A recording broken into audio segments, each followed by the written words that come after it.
नमस्कार, आदाब, सत श्री अकाल। न्यूज IBN 2020 में आपका स्वागत है। सच कभी छुपता नहीं, IBN कभी रुकता नहीं। मैं सरवर खान सरीवाला आपको दिन भर की खबरों से रूबरू। अल्पसंख्यक मुद्दे पर अपनी पार्टी से सवाल करने वाले क्या अपने वार्ड के अल्पसंख्यक के साथ खड़े हैं? कांग्रेस नेता हफीज खान ने पार्षद मोहम्मद रियाज के पार्टी के खिलाफ दिए बयान पर तीखी टिप्पणी की। वार्ड क्रमांक 78, नरेला 151 करोड़, भोपाल के कांग्रेस पार्टी के वरिष्ठ नेताओं ने एक और कांग्रेस प्रत्याशी मोहम्मद रियाज को टिकट देकर वार्ड का रहनुमा बना दिया। इसके बाद जनता ने ईमानदारी से अपनी मोहर लगाई और कांग्रेस के प्रत्याशी को भारी मतों से जिताया। आज वार्ड 78 में समाज के उन अल्पसंख्यक की स्थिति आप खुद देख सकते हैं। हालांकि क्षेत्र की जिम्मेदारी निभाने की बात तो दूर, आज भी क्षेत्र में सड़कें, नालियां, सफाई और सीवर जैसी बुनियादी समस्याएं जस की तस बनी हुई हैं। गंदा पानी बह रहा है और किसी भी तरह का विकास नहीं हो रहा है। इस पर क्षेत्र की जनता परेशान है क्योंकि उन्हें किसी भी प्रकार की सुविधा नहीं मिल रही है। जब बुनियादी सुविधा के ऊपर वार्ड की जनता सवाल करती है तो एक ही जवाब आता है, बजट नहीं है या कोई मेरी सुनता नहीं है। सड़क की झाड़ू लगवाने में बजट का क्या काम, मोहल्ले का कचरा उठाने में बजट का क्या काम, सड़क नाली तो भूल जाओ। कांग्रेस नेता हफीज खान का क्या कहना, क्षेत्र की जनता हर तरह का टैक्स भर रही है, फिर भी वे मूलभूत सुविधाओं से वंचित है। आज भी कंट्रोल पर 3-3 दिन लंबी लाइनें लगी रहती हैं और क्षेत्र में एक भी सरकारी स्कूल नहीं है। जब जनता ने जो जिम्मेदारी सौंपी थी उस पर हमें खरा उतरना चाहिए था, लेकिन ऐसा कुछ नहीं हो रहा है। इसके बावजूद झूठे और सच्चे विज्ञापनों के माध्यम से जनता को गुमराह किया जा रहा है। जनता ने जो उम्मीदें रखी थी उन्हें पूरा करने में पूरी तरह से नाकामी हाथ लगी है। इसके अलावा हमारे क्षेत्रीय पार्षद को इन सारी समस्याओं पर बोलना चाहिए था, जैसे कि प्लेग्राउंड के चारों ओर बाउंड्री वॉल बनवाना, वृद्धावस्था पेंशन, विकलांग पेंशन, राशन कार्ड बनवाना और अन्य बुनियादी सुविधाएं प्रदान करना। हमने पार्षद को आज तक विपक्ष पार्टी के खिलाफ कभी बोलते हुए नहीं सुना। वार्ड 78 में 72% मुस्लिम आबादी है और यहाँ पर जीत हासिल करना कोई बड़ी बात नहीं है। असल चुनौती तो ये है कि जिम्मेदारी मिलने के बाद पार्षद को अपने क्षेत्र की जनता के लिए काम करना चाहिए, लेकिन ऐसा होते हुए नहीं दिख रहा। हफीज खान का कांग्रेस पार्टी के वरिष्ठ नेताओं के लिए सुझाव कि वे जनता के बीच जाकर सर्वे करें और जाने कि उनका कांग्रेस पार्षद वाकई काम कर रहा है या नहीं। आज जनता केवल टुकुर टुकुर देख रही है कि हमारे रहनुमा, जिन्हें पार्टी ने जिम्मेदारी दी थी, वे हमारी उम्मीदों पर कैसे खरे उतर रहे हैं। वार्ड की जनता का क्या कहना, पार्षद साहब वार्ड के कोई काम नहीं करवा सकते, उनमें राजनीति नेता बनने के गुण नहीं है। उनका काम जमीन की खरीद फरोख्त करने का काम है।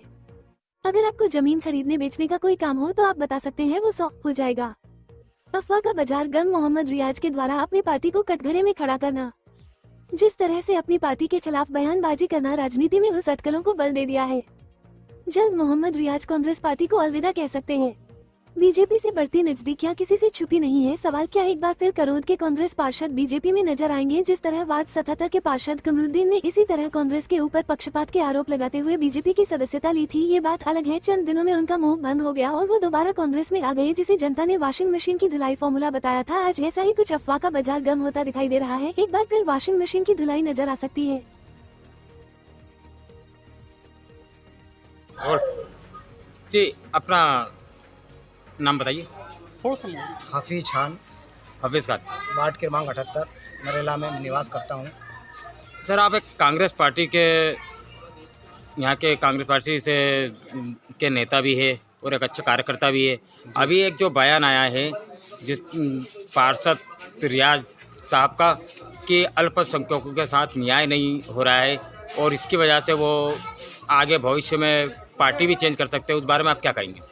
क्या है, कुछ लोगों का दो पलवों पे पैर रख के चलने की आदत होती है, तो अब उनके अंदर की मन की बात क्या है ये तो मैं जानता नहीं हूँ। बहरहाल उनका जो मुद्दा उठाया है उनने, मुद्दा तो बड़ा अच्छा है, मगर ये आप उनसे पूछिए जाके कि वार्ड 78 के अंदर ज़्यादा जिस बात को लेके उनने मुद्दा उठाया वही लोग रहते हैं, क्या उनके साथ वो इंसाफ कर रहे हैं क्या, या इंसाफ हो रहा है क्या? बस मेरा यही सवाल है। आपका मानना है कि यहाँ के वार्ड 78 में जो अल्पसंख्यक है उनके साथ उन्होंने न्याय नहीं करा? किसी तरह का न्याय नहीं। आप देख लो, वार्ड में घूम लो, सर्वे कर लो, जनता से पूछ लो, ना साफ सफाई है, ना रोड है, ना नाली है, किसी तरह का कोई काम नहीं है। तो जनता रो रही है पूरी तरह से।